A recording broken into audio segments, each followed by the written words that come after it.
Hello and welcome to Pain, Do You Get It? Tees Valley. This is a recording of the event, but the evaluation is still live and we'd love for you to fill it in, no matter where you live. There's a survey to fill in before you watch and then another afterwards. You can use the QR code on your screen or the link below to access the first survey and then do the same by following the prompts at the end of the webinar. Many thanks and enjoy. Good evening and welcome to tonight's webinar, Pain, Do You Get It?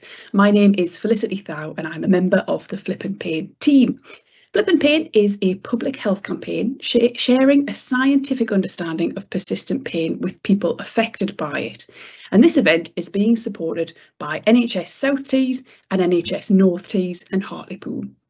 Tonight's webinar is being recorded and it will be available for you to watch again and share with others via YouTube within the next day or two. You'll get it emailed to you as well. We'll be hearing from Professor Cormac Ryan, a Flippin' Pain community pain champion and professor here in the region at Teesside University. This will be followed by a question and answer session where we'll also be joined by two people who live with pain and two specialist healthcare professionals. A little bit of housekeeping as well before we start. So when you get to the questions and answer session, or indeed any time throughout the presentation, use that question and answer box that you can see the logo on the screen there to ask your questions. Please be aware we can't answer anything personally medical, so no individual medical advice can be given. So do make your question as general as possible. A note as well, you might have seen in the slides just as we were building up to this session, a note about a pre-event survey and a post-event survey. So we are running two surveys, one before you watch the presentation and one afterwards. And we'd really appreciate it if you can fill that in for us once before and once afterwards.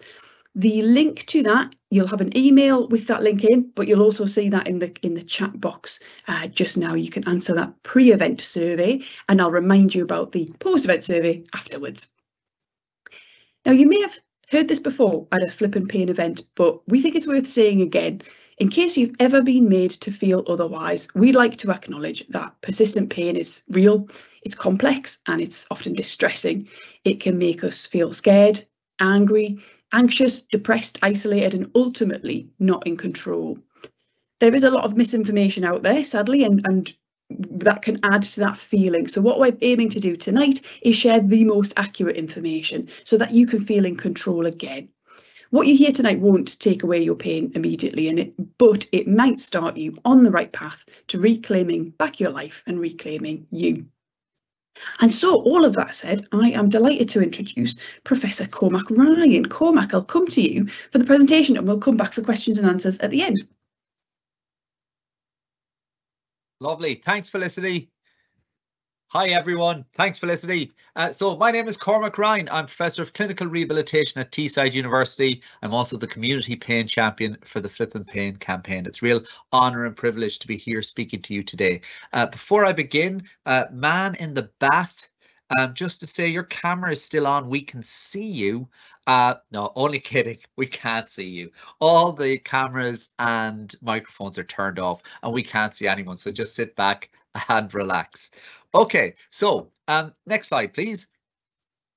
To begin, I'd just like to declare some of my conflicts of interest. So I'm a named inventor on a medical device for the treatment of phantom limb pain, and I'm also leased out by Teesside University to be the community pain champion for the Flippin' Pain campaign, which is run by Connect Health. Next slide, please. So with all of these conflicts of interest, I had hoped that right about now I'd be sunning myself in some beautiful Mediterranean port, but unfortunately, next slide, please, the reality is not quite as rosy. Next slide, please.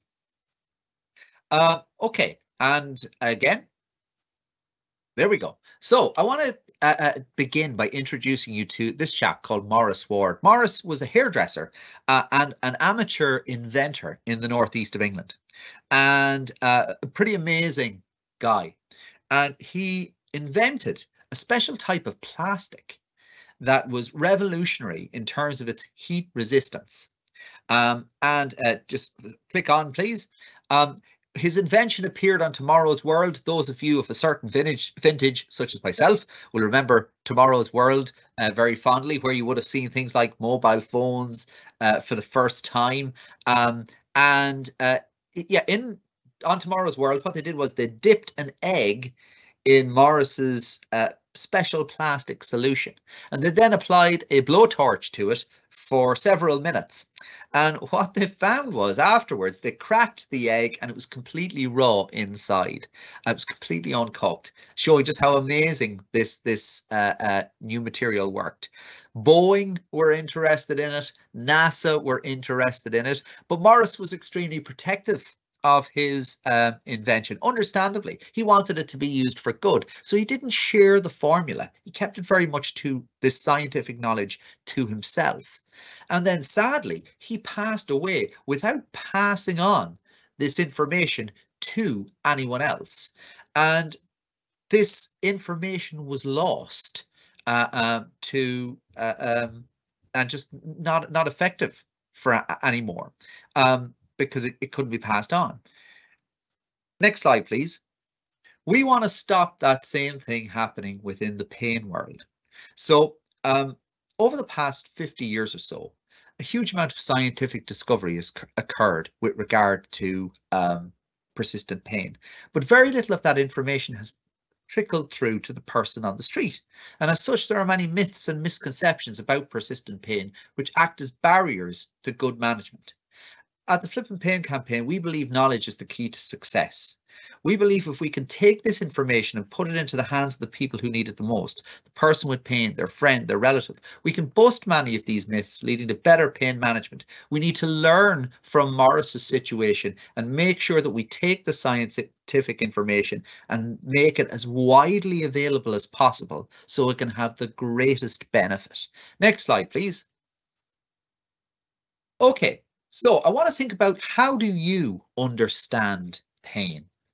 I asked Google to give me a picture of the average man on the street. And this is the picture that Google gave me. I can't believe that Google has a very realistic image of what the average man on the street looks like. But this is the image it gave me nonetheless. And I believe that the average person, when they think about persistent pain, they think about sort of three key things.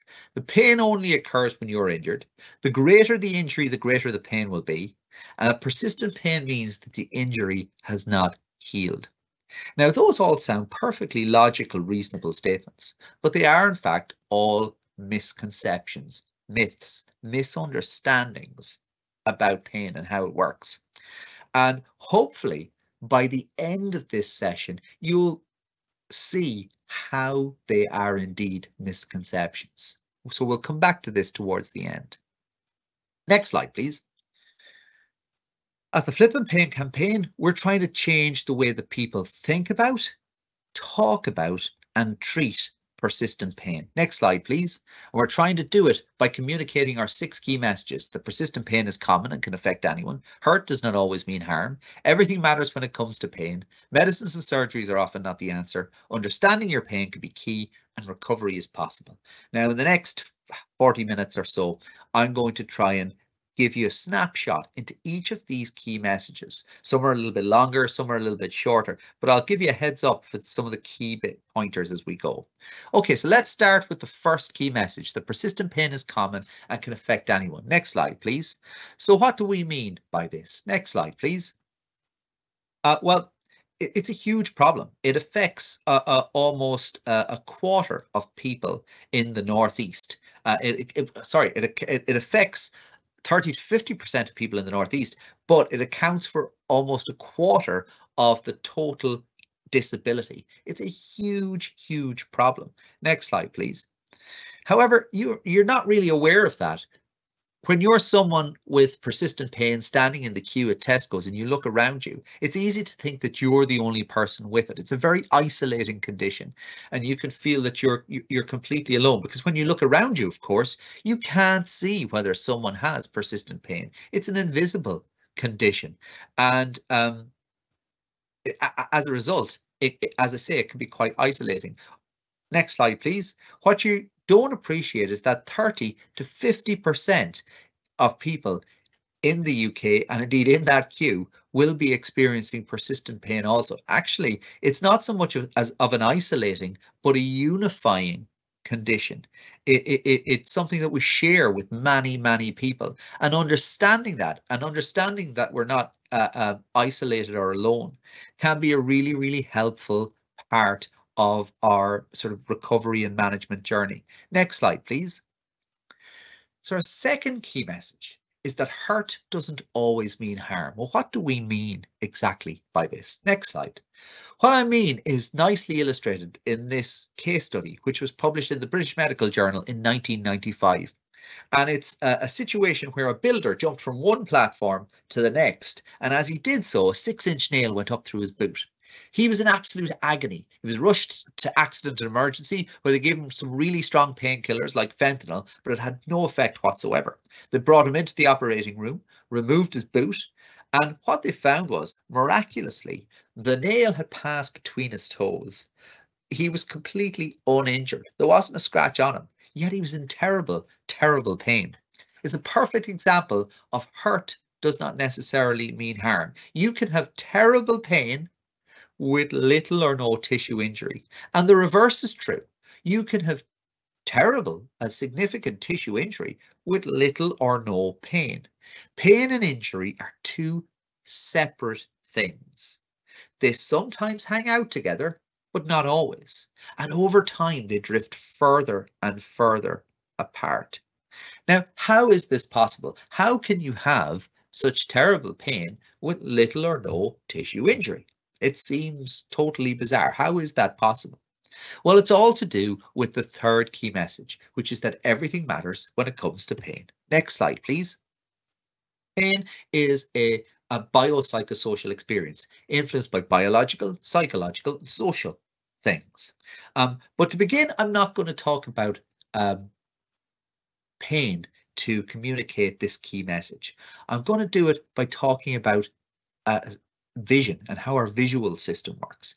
Next, because what we see is a biopsychosocial experience. What we see is influenced by biological, psychological, and social things. Next slide, please. Take a look at this cube. You'll see there are two squares circled. If you look at the top square, you'll see it appears brown. And then if you look at the side square, you'll see it appears orange or yellow. Now, certainly the two squares do not appear to be the same color. Now, if we move on, next slide, please. What we'll see is when we throw this white sheet over the image, just exposing those two squares, now they both appear to be brown. They both appear to be the same color. The side square seems to have magically changed from orange to brown. Now, you'll have to believe me when I say that I don't actually change the color of those squares. The only thing I do is put that white sheet around them. They are actually both brown, but if we go back a slide, it appears to be orange initially, but when we put the white sheet over and go forward, it just magically changes to brown. So how is this possible? How can the color appear to just magically change?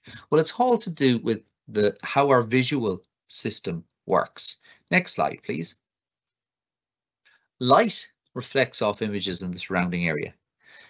That light energy goes in through the lens of our eye, is projected onto the retina at the back of the eye, where it stimulates little receptors called rods and cones that convert the light energy into electrical energy. That electrical energy is sent via the optic nerve to the part of the brain that deals with vision. Now, in there, I want you to imagine there's a little girl called Sheila. Sheila is surrounded by millions of jigsaw puzzle pieces, and she uses those jigsaw puzzle pieces to create in real time an image of what she believes to be going on around you. And that is what you see 100% of the time, all of the time. What you see, what you're seeing right now, is not necessarily what is there. It is your subconscious brain's interpretation of what is there. It is your Sheila's creation of what she believes to be there. And of course, it's influenced by the light information that comes in to Sheila, but it's also influenced by your previous experiences, your expectations, your beliefs and attitudes. Everything influences what Sheila builds or creates for you to see. What she predicts is there. Now, if we take that information and bring it back to our visual illusion on the next slide. Next slide, please. There we go. Lovely. Light is reflecting off both of these two images and coming in through the lens of our eye. Now, if you look to the left of the cube, you'll see a sort of a dark area suggesting shade or shadow. Now, that suggests furthermore that there's a light source coming from the opposite side. There isn't. It's just a 2D image, but Sheila doesn't know that. Sheila interprets everything in a 3D way. So it looks to her like it is a 3D image with shade and light. So now when the same amount of light energy reflects off both of those two squares, because we know they're both brown, if we move on one slide, we see that they're both brown, both the same color. The same amount of light energy will be reflecting off both of these squares in through the lens of our eye onto the retina, up via the optic nerve, reaching Sheila, saying both sort of the same amount of light energy. And she would usually predict, based upon that, that they're both the same color, both brown. However, go back a slide. Sheila then says, wait, look at the shading or shadow from the left side. If we're getting the same amount of light energy from that side square, yet it's from a darker shaded place, it must be a brighter color. So Sheila predicts that that side square is a brighter color. She predicts that it's orangey yellow, and thus that is the image she creates for us. That is what we all of us see. Now, as soon as we then put the white sheet over the image, Sheila no longer has to adjust her prediction for the apparent shade. She gets the same amount of light energy from both squares. She predicts that they're both the same color, both brown, and thus that is the image she creates for us. So, but here's a key piece of information. Even though we now know that they're both the same color, we now know that in truth, in reality, they're both brown. Look what happens when we take the white sheet off again and go back. What you'll see is Sheila immediately changes the color of that side square to being orangey brown, orangey yellow again. In other words, Sheila doesn't care what knowledge we bring to the situation in this case. Sheila's in charge of what we see 100% of the time, all of the time. You don't consciously control what you see. And it's also true with regards to pain. We don't consciously control our pain, but we can influence it. Next slide, please. Okay, so what you see is not necessarily what is there. It is your subconscious brain's creation of what is there. It's your Sheila's creation. Now I want to introduce you to a sultan. A sultan is the part of the brain that deals with pain. She's Sheila's first cousin on her mother's side. She's the part of the brain that's sort of our Department of Health and Safety. When we receive danger messages from the body, a sultan asks the question, how dangerous is this really? And I like to depict her here as sort of Lady Justice with the blindfold and the weighing scales. And she weighs everything up. If she believes from those danger messages, on balance, that the situation is not dangerous, then she will not want to draw your attention to it. She'll not want to get you to do something about it, and thus she won't produce pain. In contrast, if, on balance, a sultan believes the situation is dangerous, she will want to draw your attention to it. She will want to get you to do something about it, and thus she will produce pain. It's as easy and as difficult to get your head around it as that. So what scientific evidence do I have that sultan exists? Next slide, please. There's lots and lots of studies to show that our sort of unconscious influences our pain experience. But this is my favorite study. It was published by Irene Tracy, who's like the Ed Sheeran of the pain world. And the setup for the study was a little bit like this scene from Goldfinger. So in the study, they asked a group of healthy participants just to lie in a plinth, and they shone a laser onto one of three areas on their foot. First, they shone the laser onto area 1, and all the scientists in the room went, yeah, that's absolutely fine. That's nice and safe. We can use that area for the rest of the study. They then shone the laser onto area 2, and all the scientists in the room went, ooh, no, we can't use that. That's far too dangerous. The skin there is too thin. It will cause a burn. Can't use that for the rest of the study.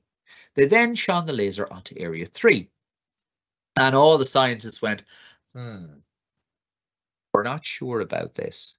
We think this is safe enough, so we're going to use it for the rest of the study, but we're going to monitor it very, very closely because we don't want to cause an injury. So for the next hour, they shone the laser 120 times, either onto area 1, the low threat area, or area 3, the high threat area. And each time they asked the patient to say the person to say whether they experienced pain or not. And if they did experience pain, to rate how much pain they experienced on a 0 to 100 scale. So what did they find? Next slide, please. What they found was when the laser was shone onto area 1, the low threat area, participants were less likely to report the stimulus as painful. Furthermore, when they did report the stimulus as painful at both areas, they reported it as less painful in the low threat area. Now, what they didn't tell participants until the end was that there was absolutely no difference between area 1 and area 3, the low threat area and the high threat area physically. The only difference was people's belief that one set of stimuli were safe and one set of stimuli were dangerous. Now, think about that just for a moment. Think about what this study means. This study doesn't tell us that what we believe about pain influences how we manage the pain subsequently. Though that there's truth in that, that's not what this study is saying. What this study is saying is what we believe about pain, how we understand pain, actually influences our experience of it. That's a pretty profound thing to know, because we can change how we understand pain. We can change our beliefs around pain, and thus we can influence our pain experience.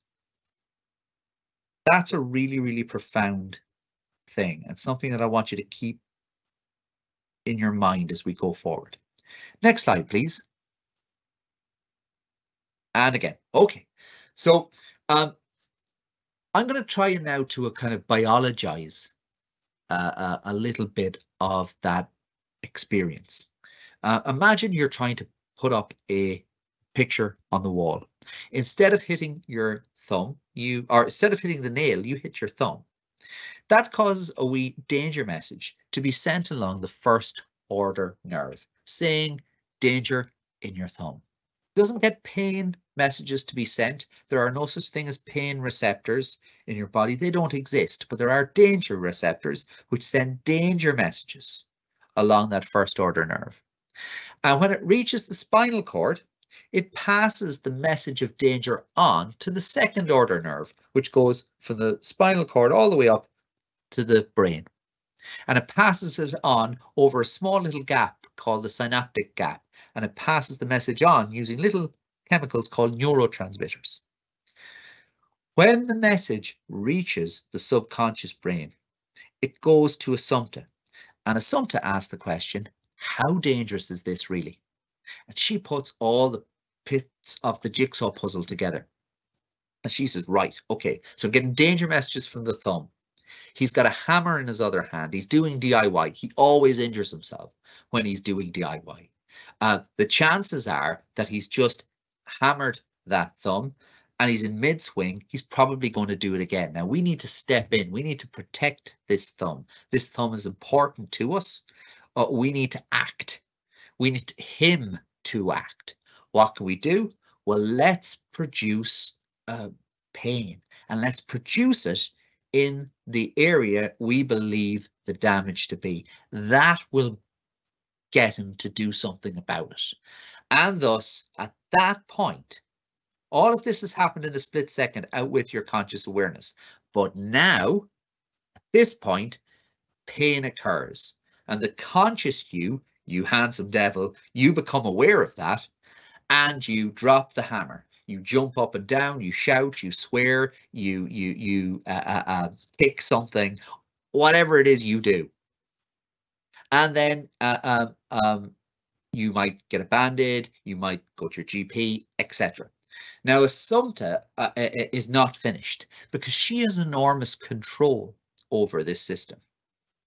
If Assumpta believes the amount of danger messages coming up doesn't truly reflect just how dangerous the situation is, she can send down lots of excitatory messages, which act as a positive feedback loop and actually can increase the amount of danger messages going up to Assumpta. If Assumpta is receiving more danger messages, she's likely to believe the situation is even more dangerous, therefore more likely to want to draw your attention to it and get you to do something about it, more likely to want to protect you, and thus more likely to produce pain.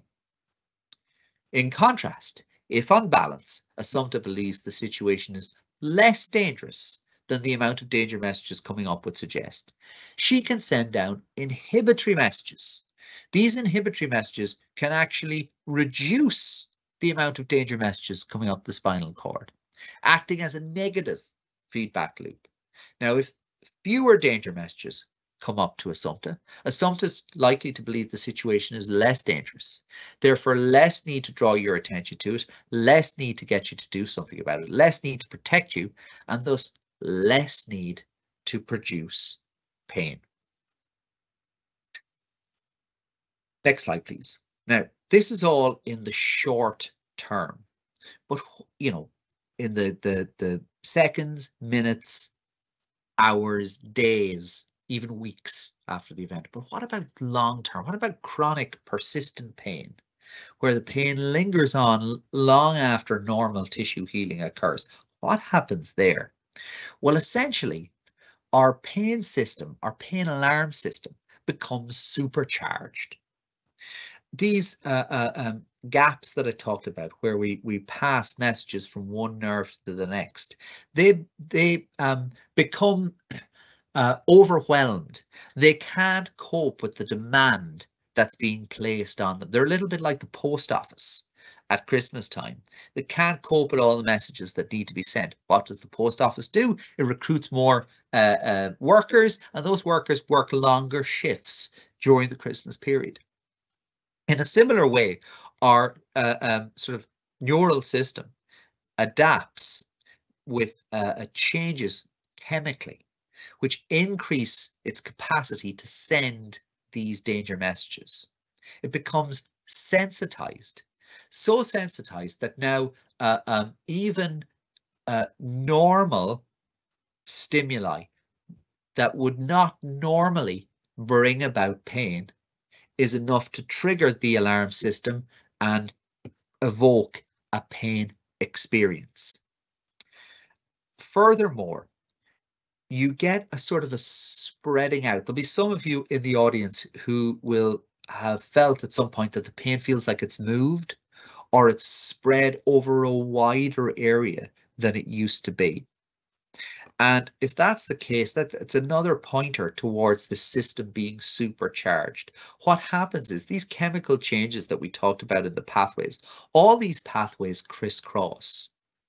And the sensitization, these chemical changes, they spill over essentially into neighboring pathways. And thus you get this the feeling that the pain is spreading or over a bigger area. It's a little bit like if your house was on fire, you might contact your neighbors and ask them to grab a bucket and come and help you put out the fire, to come and help protect your home. In a similar way, these pathways are inviting other pathways to come and help protect the area. Okay, so your body thinks it's helping you. Assumpta thinks she's helping you, but she's actually being overprotective, because these changes can be maintained long after normal tissue healing has occurred, and the tissues are actually in quite good shape.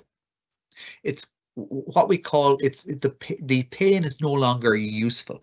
In the short term, in that example, the pain was really, really useful. The longer term, it's no longer useful. Actually, it's counterproductive. It's having a negative impact on your health and well-being. Next slide, please. So there's a load of different ways you can kind of communicate this complex science, but often metaphors and stories are the best way of doing it. And this is the one that I tend to use because I find that patients and the public, everyone seems to be able to get this metaphor of the car alarm, to get across that point that pain is a marker of perceived threat, not so much due to tissue damage, but increased sensitivity of our body's natural alarm system, and that the purpose of that pain is to protect you. So the story goes a little like this. Imagine you've got a brand new car. You love your car, you drive it to work, you give it a little pat, you get out, you go up your 4 flights of stairs up to your office, you sit down and you start typing away. Meanwhile, hiding behind some bushes, I'm desperately looking for a prop for some bushes. I'm going to hide behind, what will I hide behind?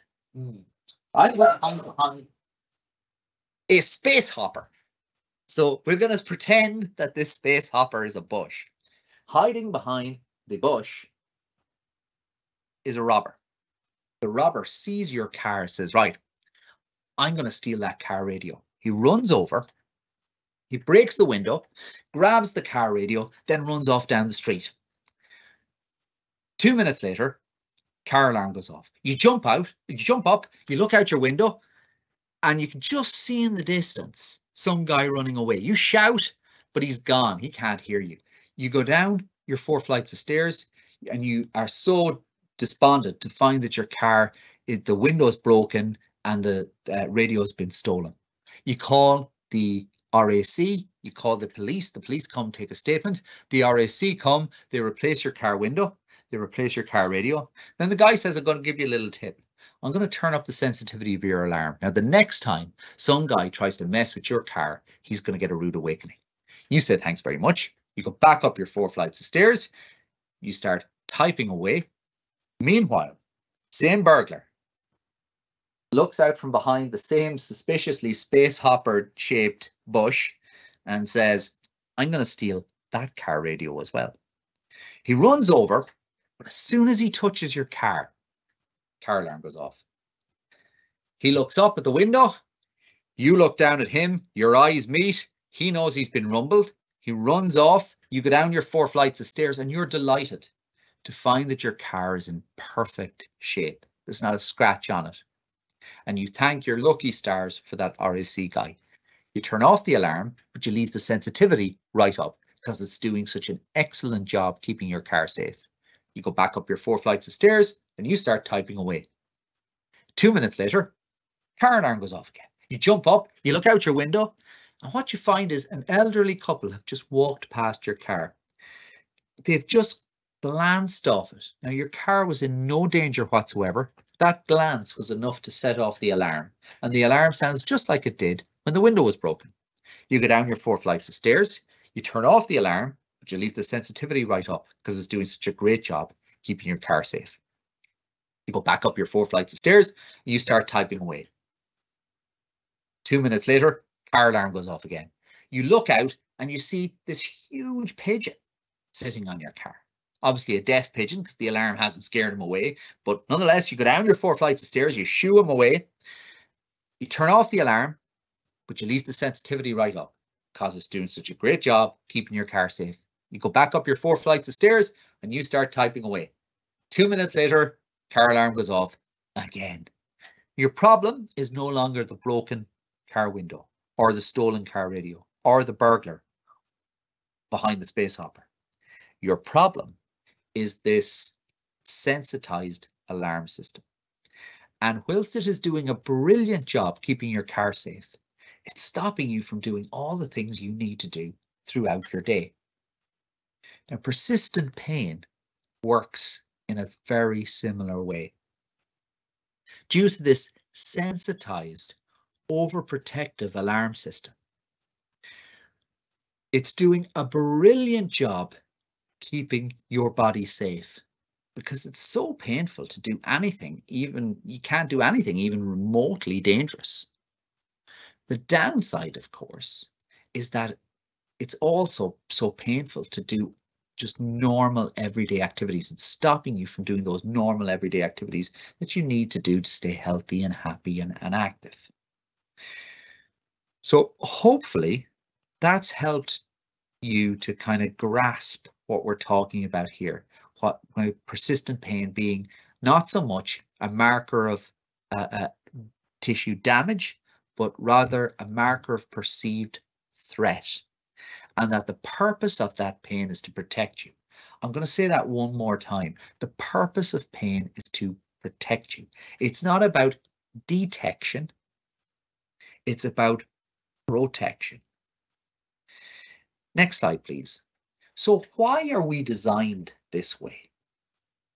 It seems like a very elaborate, unnecessarily complicated approach.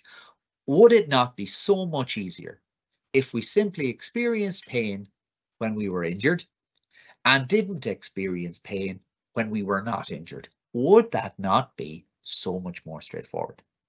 Unfortunately, it would be straightforward, but it would not work very well to our advantage. I want to use the example of reversing sensors on a car. I'm sure most of you will have used the reverse sensors on your car or been in a car where the reverse sensors were used.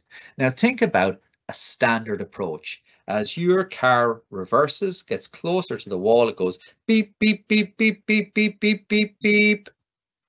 And that's the point at which you stop. Lovely. Now imagine reversing sensors that worked like this. Beep. That wouldn't be particularly effective or useful reversing sensors. What we have in persistent pain is an overly sensitive reversing system. So as we get close to the wall, beep, beep, beep, beep, beep, we're getting beeps even though we have so much more space to go by. Now imagine trying to park in Tesco's with sensors like that. How difficult would it be to get into that one parking space? By the way, I keep mentioning Tesco's. I'm not paid by Tesco's. I am open to money from Tesco's, don't get me wrong, but it's just an example. Okay, next slide, please. Okay, positive, accurate information can help to dampen down or reduce the sensitivity of that alarm system. In contrast, negative, inaccurate information can actually fan the flames and increase the sensitivity of that alarm system. Next slide, please. A perfect example of this is, imagine you go into your GP and you've got back pain. When we scan someone with back pain, we statistically increase the risk of them having a poor outcome. I'm going to say that again. When we scan someone with back pain, we statistically increase the risk of them having a poor outcome. Why is that the case? Well, imagine you go into your GP, 50-year-old guy, and you say, oh, I've got back pain. GP, understandably, might say, right, well, let's scan it and see what the problem is. Scan comes back, says, okay, you've got spinal degeneration, wear and tear. That's your problem. That's what's going on. Now, think about that for a moment. Spinal degeneration, disc degeneration. How bad does that sound? what does it make you think about? What are the words that come to your mind when you hear the word degeneration? Might it mean, does it suggest that it's going to get better? Does it suggest that sort of rubbing? Does it suggest bone on bone? Does it conjure up negative images? For most people, it will. And for Assumpta, it will as well. Now, with information like that, is Assumpta more likely or less likely to want to protect you? I think it's reasonable to assume it's more likely she will want to protect you.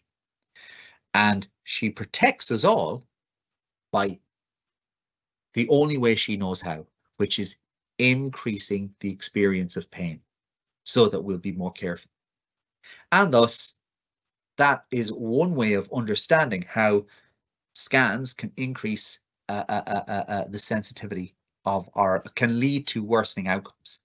Now, what we don't tell patients is the full story, and a more complete story is shown in this table here on the right, which shows imaging findings for different age categories going from the 20s all the way up to the 80s, and I've circled or squared the 50-year-old category.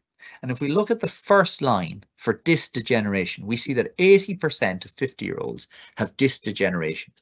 Now, the key piece of information here is that no one in this group of people was experiencing back pain. So this table is based upon people who are asymptomatic, who have no back pain whatsoever.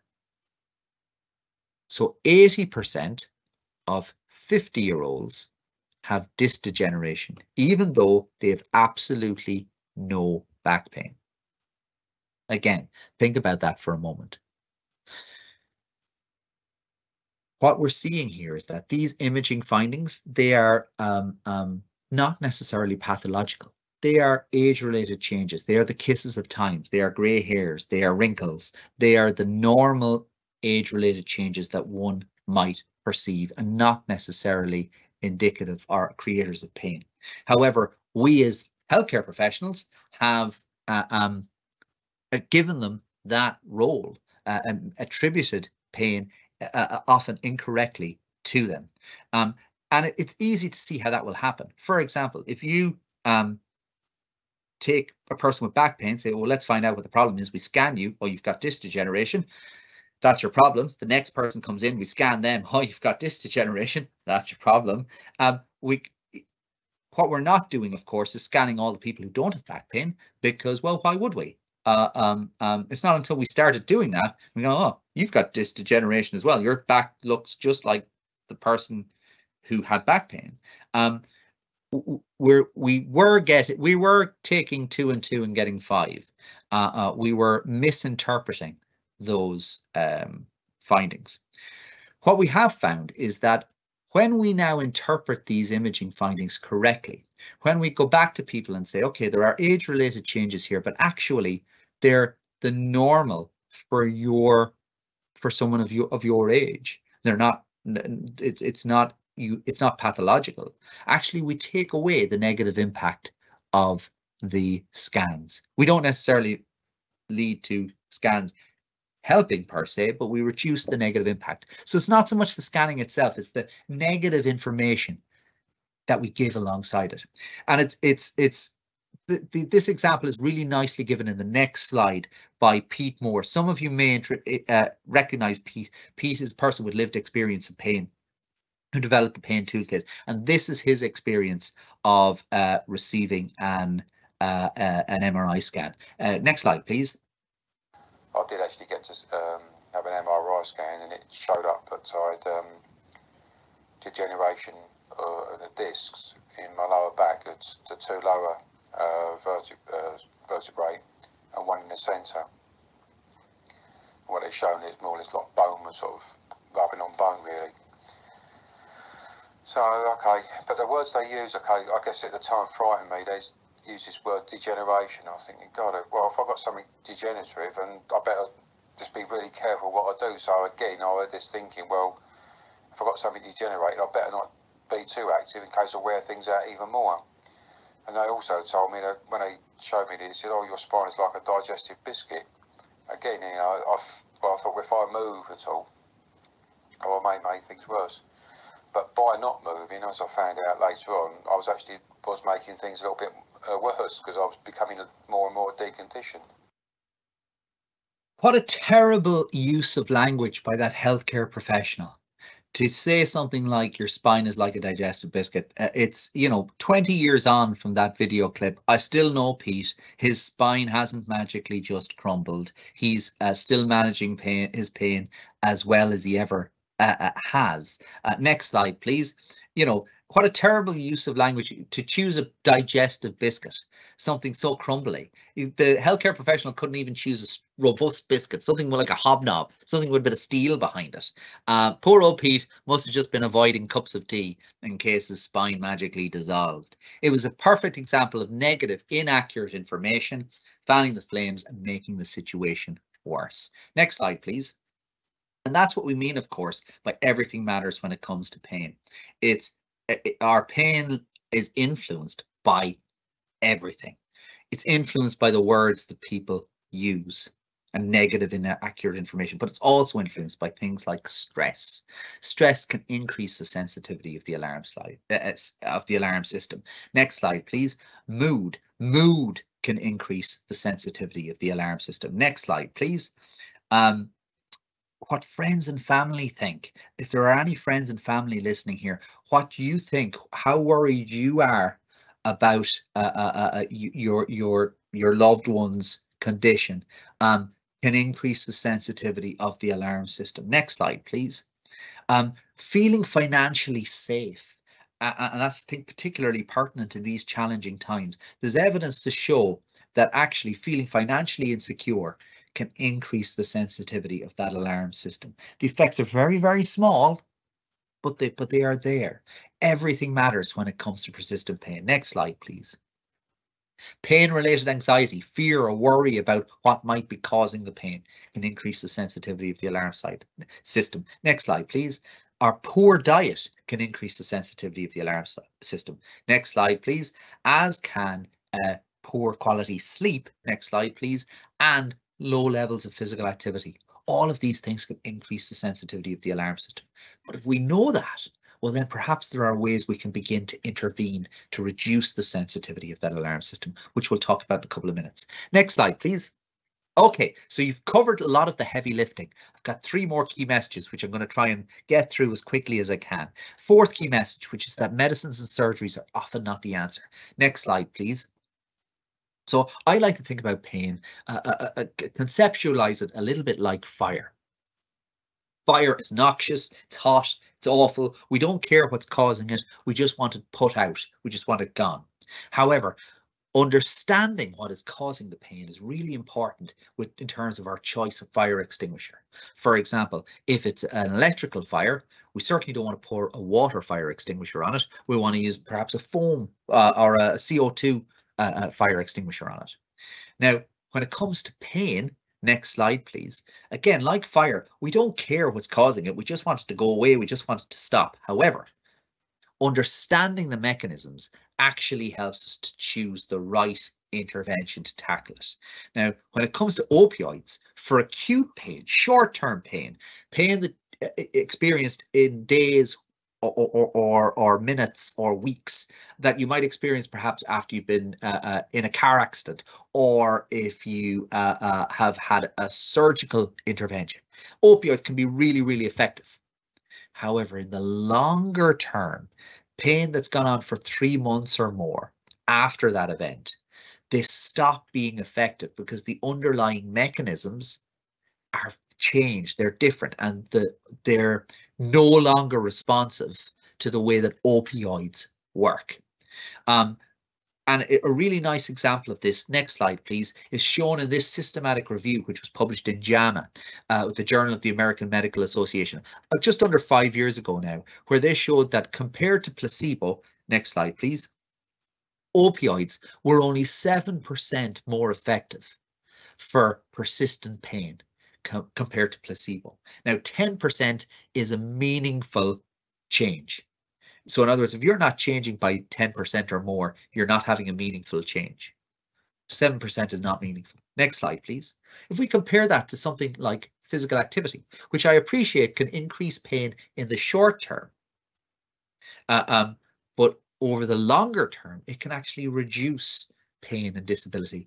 Next slide, please, by as much as 20%. So it's almost 3 times more effective than opioids and comes with no side effects apart from those the increased pain that can happen sometimes in the short term.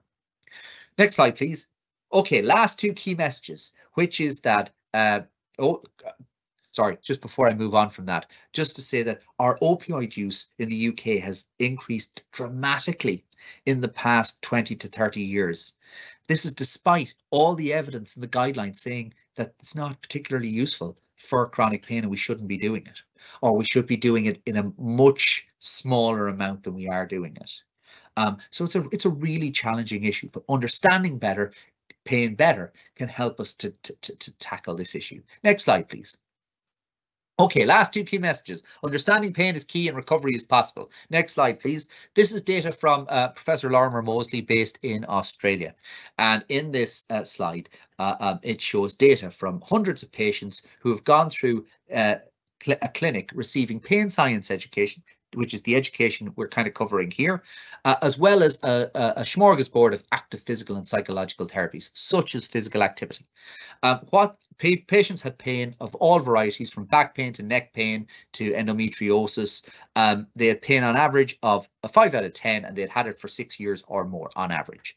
What they found was, for those, next slide please, who flipped their understanding of pain away from the old biomedical understanding towards a more hurt equals harm, hurt doesn't equal harm understanding, a more biopsychosocial understanding. After a month, their pain levels hadn't changed, but after 6 months, it had reduced a little, and after a year, it had reduced quite markedly. In contrast, for those who maintained their biomedical understanding, their tissue pathology understanding, that pain means tissue injury, for those who maintained that understanding, their pain levels remained relatively unchanged. Next slide, please. They remained static. Now, this tells us 2 things. One, that recovery is possible. If recovery wasn't possible, that orange group should not exist. However, I will always temper it by saying that recovery is different for different people. For some people, recovery means a reduction in pain. For others, it's being able to go back to work despite your pain, or just feeling better in yourself despite your pain. The second key message is that understanding your pain can be key, and this data suggests that a better understanding can facilitate improvement. Now, we don't know that for certain because it's not a randomized controlled trial, but there are a growing number of randomized controlled trials which are supporting this idea that understanding pain can be an important part of sustained improvement. Next slide, please. Okay, we've just covered that recovery means different things for different people. Next slide, please. Okay, so how do we then take this information and use it? We can use it as a sort of a roadmap to facilitate our recovery. Next slide, please. What if we lined up all the things we know influence pain? What if we began to address each one at a time? What if we began with anxiety and stress through things like mindfulness and meditation? What if we then attacked or addressed our diet by improving the amount of fruit and veg we take on? What if we then address poor sleep through sleep hygiene tactics? What if we then address social support and work by increasing our networks and reaching out to those networks we'd moved away from? Then in terms of physical activity, what if we began to increase our physical activity levels just a little bit, do a little bit more walking here and there? We could begin to reduce the sensitivity of that alarm system. Next slide, please.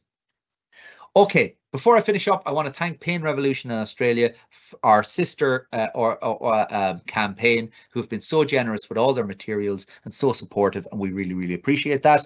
And that is all from me. Thank you so much for listening. Thank you. Thank you, Cormac. That's brilliant. Thanks so much. We shall move into the question and answer session of our evening webinar today.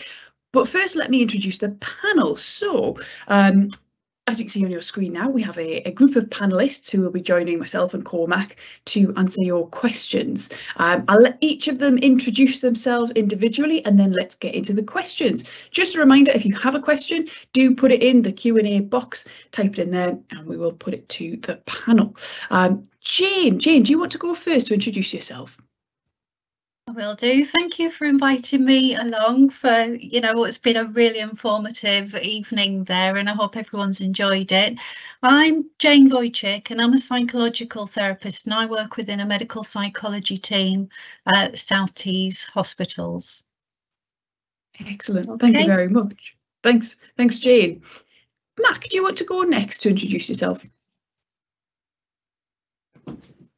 Yeah, hi, I'm Mac.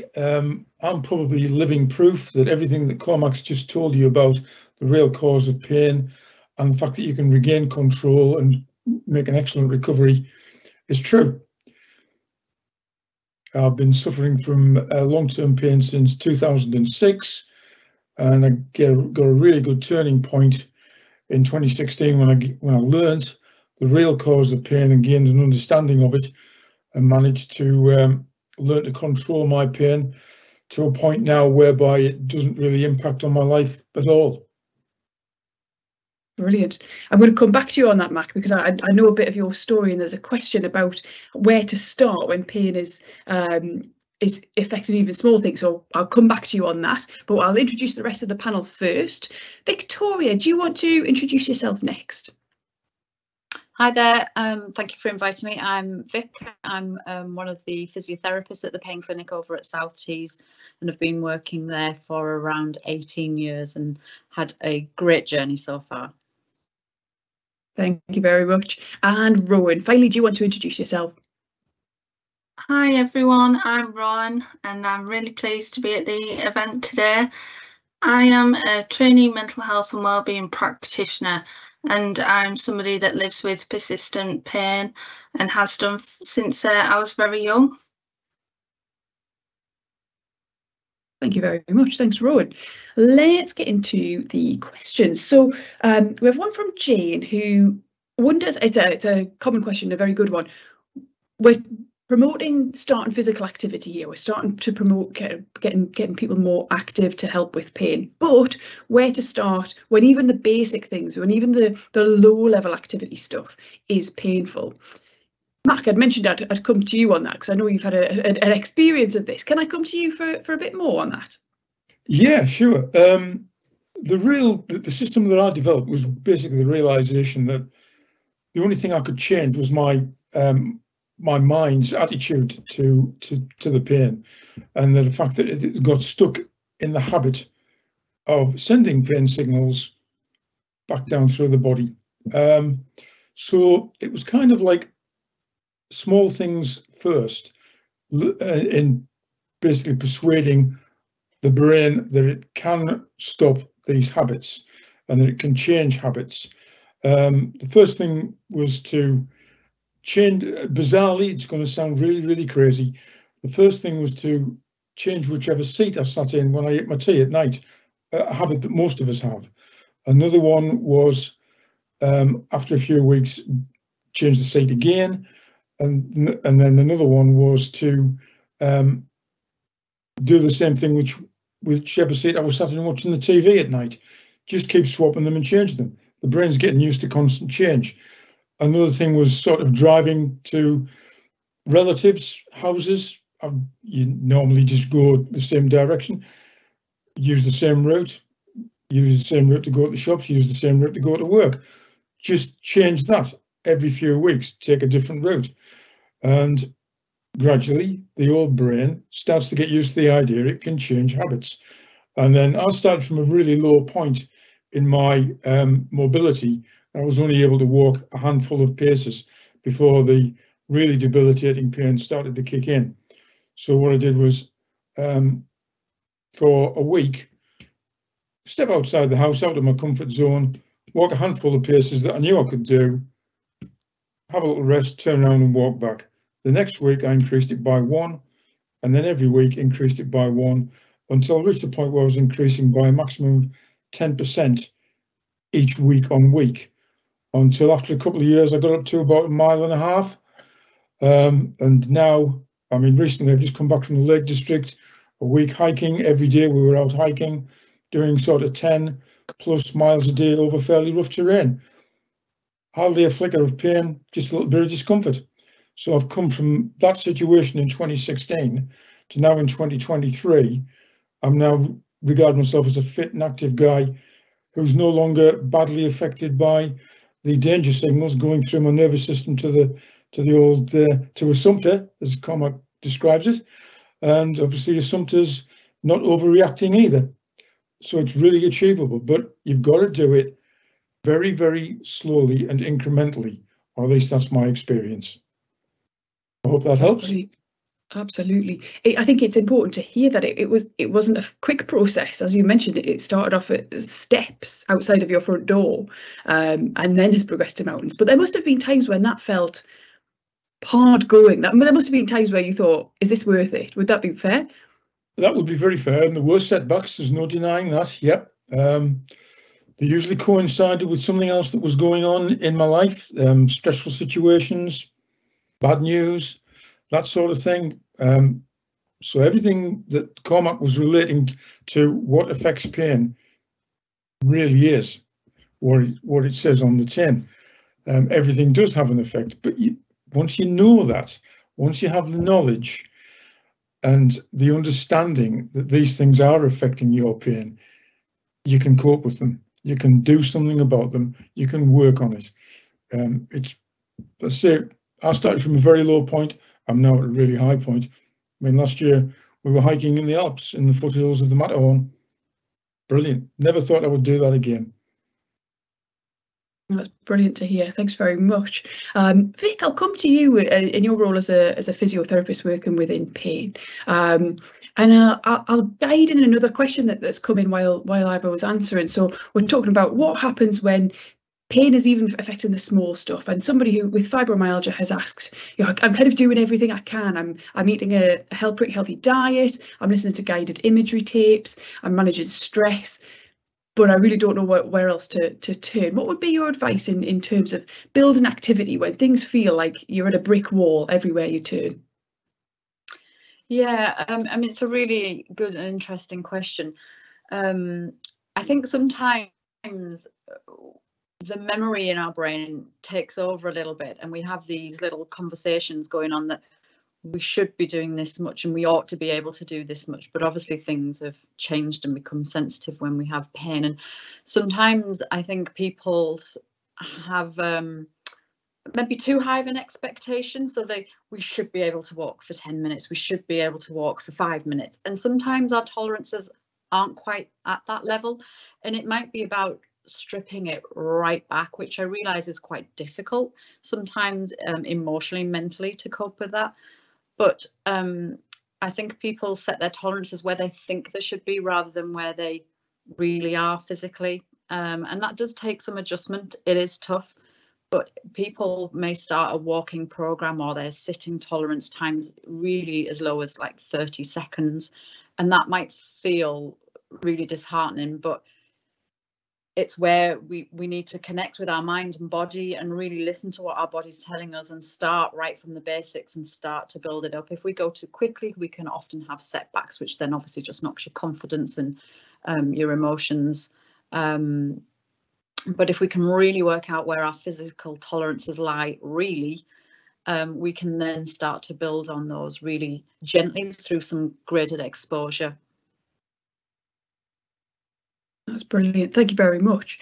Now, we've talked about pain as being a barrier to activity there. We know that as well as that, mental health factors can also be a huge barrier to activity, which is somebody else has put in the questions about having depression. That can certainly get in the way of activity and life, not just physical activity and exercise, but life.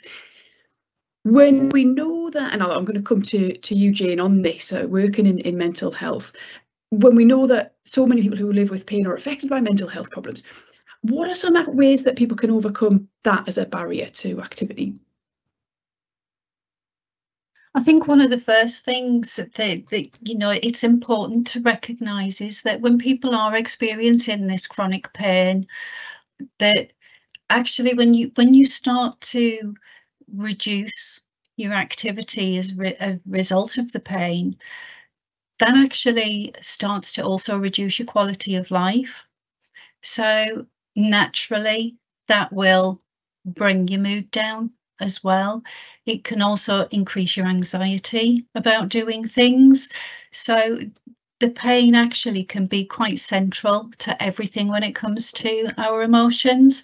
And I think one of the most important things is to be able to identify how our thoughts and our behaviours actually do affect our emotions. And that's where, you know, we have therapies like CBT and the acceptance and commitment therapy as well. So we build programs with people around that. So it's about looking at things like activity scheduling. So we've talked there about being able to do little and often and gradually sort of build yourself up. And if you can set yourself those small goals, you know, it's like I myself am determined I am going to run 5K. At some point in my life, I will hit that magic target, but I can't just put my running shoes on and go out and do that. I'm having to build up gradually. So a little bit of running, a little bit of walking, a little bit of running. And it's the same with this, just pacing yourself, doing a little bit and then congratulating yourself, you know, being compassionate to yourself, giving yourself a pat on the back when you've got those small wins. Those small wins will all add up. And, you know, you can, the more confidence you gain in your ability, the better your mood's going to lift. Excellent. Thanks very much, Jane. I'll bring Rowan in on this. Rowan, you talked about your experience of living with pain from being a very young person. Does what Jane's saying resonate with you there? Absolutely, yes. My mental health was something that I really struggled with growing up, as just having that persistent pain, I think does sort of drag you down, or it becomes to a point where it's a sort of barrier that you don't know how to get over. I think Jane's put it nicely in that we can look at some small achievable goals to make ourselves more active, to boost mood.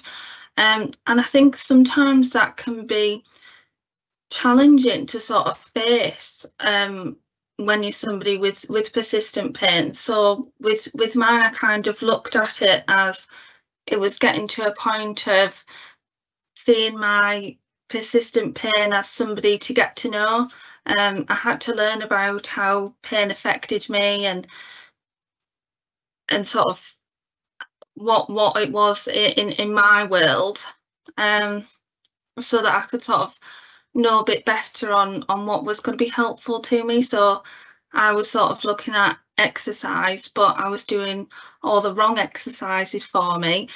So in sort of knowing a bit more about myself and how pain affected me, I actually learned that there was other ways to do things, so that it made those goals a bit more achievable. So I'm hoping that's quite helpful in sort of getting to know pain as on an individualised experience. Brilliant. Thank you very much. We have another question about Cormac. You talked about healthcare professionals. Sometimes when you go there, it's only ever bad news. You know, it's about your scan. We heard from Pete and his experience there. Someone in the question agrees. Yeah, it is always bad news. And how do I get around that? And another person has asked. I get this. This is cool. And I've listened to some Laura Mosley videos. But how do I bring this up with my healthcare professional who maybe isn't on the same lines as you or I or these people now in the audience? Let me come to first of all, let's come back to you, Cormac, on that, if that's okay. So how you would recommend bring this message to their healthcare professionals? Oh, look, it's a great question, and I think there's often a sort of a power dynamic. You know, the healthcare professional is the person in the position of power, and often as you go in as a patient, you kind of feel disempowered, and you feel like, you know, you should be really just listening and not not questioning what is being said to you. But I would be very much about flipping that scenario, about finding a healthcare professional that wants to work with you in a collaborative way, where you're trying to solve the puzzle together. And ways that you can do that, I would say, is first of all, before you go into your healthcare professional, list out the things that you'd really like to get across. Write them down. If there are questions you'd like to ask, write them down. If there are points you'd like to make, write them down. If they're saying things that really, from what you've learned and understand, don't really make sense, then point that out to them and point them in the right direction. Say, look, I came across this website and it says, you know, I should be doing these things. What do you think? And you know, or say, I really want to become more active, or I really want to. I've seen that mindfulness might be helpful. How do I go about doing it? And your GP or whatever healthcare professional should try to work with you to facilitate these things. But I think going in prepared, that's what I would say. That's the first step. Excellent, thank you. Let me come to Rowan next, if that's okay, on that same question. As we talked about, you were growing up, you were seeing healthcare professionals as you were being diagnosed with your condition, and I wondered if you wouldn't mind discussing, did you encounter barriers when it came to healthcare professionals, and how did you overcome them? Yes, I came across a lot of barriers and still do, to be fair. So a lot of my issues actually not diagnosed, and the part that is diagnosed is extremely rare. So the health professionals I'm seeing actually don't have a lot of answers for me. So I really had to kind of find that power within me to find my own answers. And from that, I kind of learned that actually, even though I could have some small bits of advice from the professionals, it was really me who could learn more about how my body's affected. So I know that somebody's saying that they were struggling with like the small day-to-day tasks and how do I sort of tackle movement, because those were the messages that I was getting. You know, move more to feel a bit less pain. And I thought, how can I do this? So that make it sound so easy, but it's just not.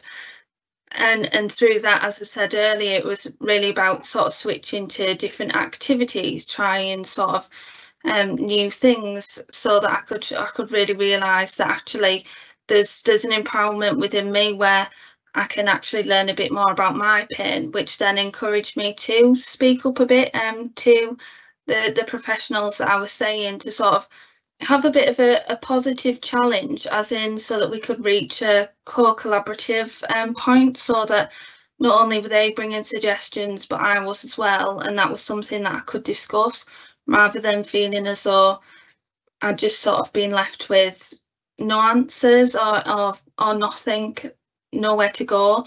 So I think certainly bringing your own suggestions and your own knowledge is actually quite a key element, because sometimes we actually miss that us ourselves is the best person to speak about us and our pain. So I would definitely encourage to know more about your pain and how it affects you, and actually bring that knowledge to the professional that you're seeing, because they need those messages as well to sort of figure out any potential solutions or advice. I think that's really important to say, yeah, as much as the healthcare professional is an expert possibly in their field, you are the expert within your life and your pain. Vic, I'll open that question up to you as well, as a healthcare professional, and you've probably encountered this before, of people coming to you with information, or with colleagues who you may need to address their beliefs. Would you like to talk a little bit about that? Yeah, I mean, I think Rowan and Cormac have put it really lovely. I think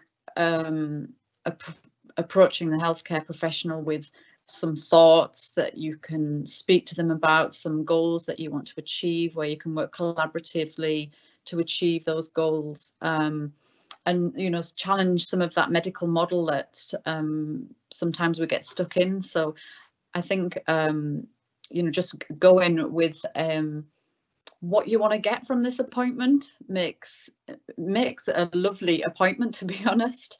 If you've got an idea of what your patient's expectations are, then that's a really great grounding point to build on and create a nice recovery plan. Excellent, thank you very much. Question that's just come in, Cormac. I always like to throw you a kind of a gnarly one that gets us all thinking. This one, it says, can understanding pain be or have a placebo effect? So we've talked about some evidence here that when you change your understanding of pain, that can change your experience of pain. Would you mind talking a little bit about that and the potential for a placebo effect? Well, what a brilliant question that is. I think the word placebo in sort of popular culture has a very negative term, almost like it is people are trying to be hoodwinked or tricked into receiving something that actually isn't something. I think the word non-specific effects is a word that I prefer more. All healthcare, all care, everything has non-specific effects, benefits, and whether you receive an intervention with an active component or without an active component, there will be a placebo component that comes along with it. And often the placebo component is more powerful than the active component. I'll very quickly break down a lovely study published from Harvard, trying to look at these non-specific effects, and it was in people with irritable bowel syndrome. And they had 3 groups in this study. They had people who were just observed, so they were on a waiting list. They were a waiting list control. They received no active care, but they were measured at the beginning of their wait and at the end of their wait. The second group received a placebo acupuncture. So in placebo acupuncture, the needle doesn't penetrate the skin, but it looks like it does, but it doesn't, with these placebo needles that were used. Now, the person delivering the care said that because it was a clinical trial, they couldn't talk to the patient, but they could only just put in the needles, but they knew the patient's history, they knew where they needed to go. And so they delivered the pretend acupuncture and then read Heat magazine or something like that for the next 20 minutes. And then the third group received the same placebo acupuncture. So again, they didn't receive active acupuncture, but they also received conversation with the person delivering the pretend acupuncture. So they had a conversation about their care. How were they today? How were they feeling? All the sort of normal, natural conversation that would come alongside the care that we receive. What they found was a really clear graded benefit. Those who were just observed in group 1 on the waiting list, they improved a little bit. Those who received pretend acupuncture, placebo acupuncture, they improved a little bit more. Those who received pretend acupuncture, but also got the chat, the natural conversation care that comes with it, they improved quite markedly. 67% reported acceptable pain relief from being in that group. Now remember, no one in that study received an active therapy. So it kind of breaks down or shows that actually these non-specific effects that go with care, and a really important one of that is the therapeutic alliance and the relationship that you form with the person delivering the care. They can have very real effects, very positive effects. And so coming back to the question of can helping people to better understand pain, will some of the benefit be placebo in nature? I would say that every bit as much as any other intervention. Yeah, there will certainly be non-specific benefits as well. If that's not a very long-winded answer, which it is. No, that's brilliant. No, good detail there. Thanks very much, Cormac. That's great. We've had a question about chronic fatigue and equally one about sleep. Now, I appreciate chronic fatigue is different to just not getting enough sleep, but certainly when you live with chronic fatigue, that can make it very difficult to keep moving. And I believe it can also affect, in fact, the quality of your sleep with something like fibromyalgia. Can I come to you? Actually, Vic, let's go to you first, if that's okay. From a chronic fatigue perspective, would you mind talking a little bit about that, how that can impact people, and what people can do about that?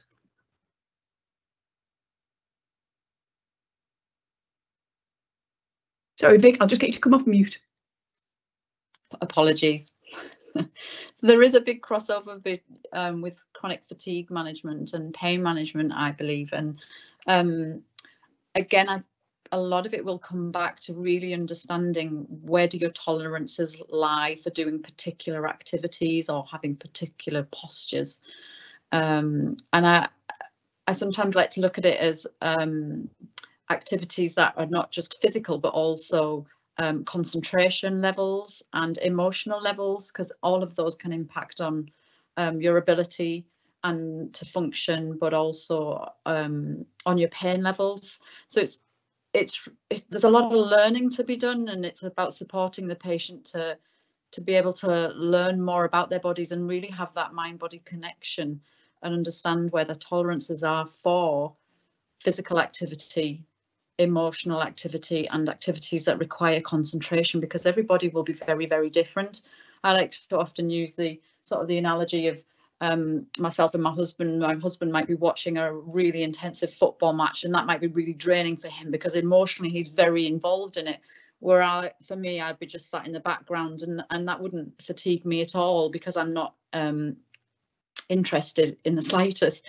But so activities for each individual will be very, very different. And so it's really learning to understand what activities can really fatigue you, really tire you, whether that's a physical, a mental, or an emotional activity, and trying to have an awareness of that and manage it each day. And again, it's trying to get a regular each day level of activity as well, so that we're not exceeding on one day and then having to recover for the next 2 or 3 days, and then we repeat that same cycle, because that kind of prevents some progression, because we just get stuck in that vicious circle, which can be very difficult to break. So supporting a patient to identify these factors can help them to start to make some progression in their activity. Excellent. Thanks very much. Thanks very much, Vic. Jane, can I come to you as well from the mental health element of living with chronic fatigue? Yeah, absolutely. Just to sort of build on what Vic was saying there, really, you know, sometimes I think people, when they've got these chronic illnesses and they're feeling tired, they have the tendency to sort of go for this boom and bust. So actually, I'm not feeling too bad today. So, and then they'll do a million things. And as I was saying earlier about the pacing, it's really, really important that people do pace themselves and recognise the benefit that will give them emotionally. Also, I think that from a mindfulness perspective, Sometimes people think this might just be about doing the imagery exercises, but there's a lot more to mindfulness. It is about sort of connecting with your body generally. So things like progressive muscle relaxation as well. That can be really a really useful exercise for people to help them, when you were talking about sleep earlier, to sort of help people relax and unwind. Just sounds, listening for sounds out there, to focus on something a bit different than the pain. So hopefully that's helped. Do you want me to expand any further on that? That's spot on, and I will know we're going to send some resources out with when we send the recording. So yeah, if you do have any, Jane, we can put those in. Absolutely, yeah. Perfect. I want to come back to a topic that Cormac had mentioned as part of the Everything Matters when it comes to pain, and some of those danger messages and safety messages, and that was family and friends, and how they can influence, you know, how you're feeling. And equally, one thing we hear a lot from people is that it's hard to talk to their friends and family about pain. It's hard to share that you might be suffering. It's hard to sometimes ask for things you need. It's hard to have people understand. As we've just described, sometimes healthcare professionals feel like they don't understand, you know, let alone your friends and your family. Can I, as this final question, come to both Mac and Rowan to talk about that and to share any experiences that you might be happy to? Mac, I'll come to you first, if that's okay. Yeah, sure. That's absolutely fine. Yeah, it's a very valid point, and it is quite a crucial aspect of recovery. Your friends and family, they're the people who are around you. They're the ones who care most about you, and unfortunately, they're the ones who can be most protective of you. And what they can do is they can reinforce the negative a lot by trying to protect you, always discussing you in relation to your pain. My wife used to do this. She learned a different avenue once I started the road to recovery, once I understood pain and explained that to her myself. She used to introduce me to new people as, this is my husband and he has chronic low back pain and he can do very little. And, you know, how's that going to make me feel? It was like, oh yeah, I'm the disabled guy, you know, and that's, so it's very important for your friends and family to learn how to approach what you're going through in a different way, to try to stop reinforcing the negative, and to discuss with you how you would like to progress your recovery and how you deal with it. They need to ask you, right, what do you want to do today? And how do you want to do it? You know, do you want to go to the shops? What would you prefer to do? Do you want to walk around for 10 minutes? Do you want to walk around for half an hour? How do you feel? They need to let you, and basically what I'm trying to say is, your friends and family need to let you take the lead and not push you into this little corner of that's all you can do, if you understand what I mean. Absolutely, I think it's an important point. Yeah, they have your best interests at heart, don't they? And sometimes that can be overprotective as well. Rowan, can I bring you in on that as well? As we talked about your experiences as a young person, adds another layer to that. Yeah, definitely. I had a bit of a different experience in the sense that because I was very young and you know, not really anybody I knew had chronic pain or pain of any sorts, really. So I tend to have been forgotten about, and that sort of got me into a lot of situations where people would invite me to go like to the cinema, and I thought there'd be nothing worse because you have to sit there for hours and I was going to be in lots of pain. So I ended up very socially isolated, and really even sort of family members as well, just sort of, I think it's difficult if you don't have persistent pain yourself to sometimes forget that somebody else might, and sort of what that means for them and their sort of limitations. So I tend to have sort of started to decline a lot of things and actually wasn't doing myself any favours. So I think now I've gotten older and a bit more confident to actually, somebody now saying, do you want to go for a bike ride? I know it's not something I could do, but instead of just outright declining it, now I'm sort of like, I can't do a bike ride, but I can do a walk. I'd be up for going to that. And I think as well, it's sort of like I say, sort of creating options for yourself, just to sort of bring that into people's awareness, because sometimes they just forget, and that's fair enough because they don't have that issue. But yeah, certainly something I think that's difficult to navigate, because it's just, again, new waters, I think, as things change and adapt. Absolutely. No, thank you so much for sharing your experience, both Rowan and Mac. And that brings us to the end of the session. It always goes by really, really quickly. A couple of things to say. One is thank you so much to my panel. Thanks to Cormac and all the panelists for joining us this evening. It's just great to hear experiences from both healthcare professionals and people who live with pain.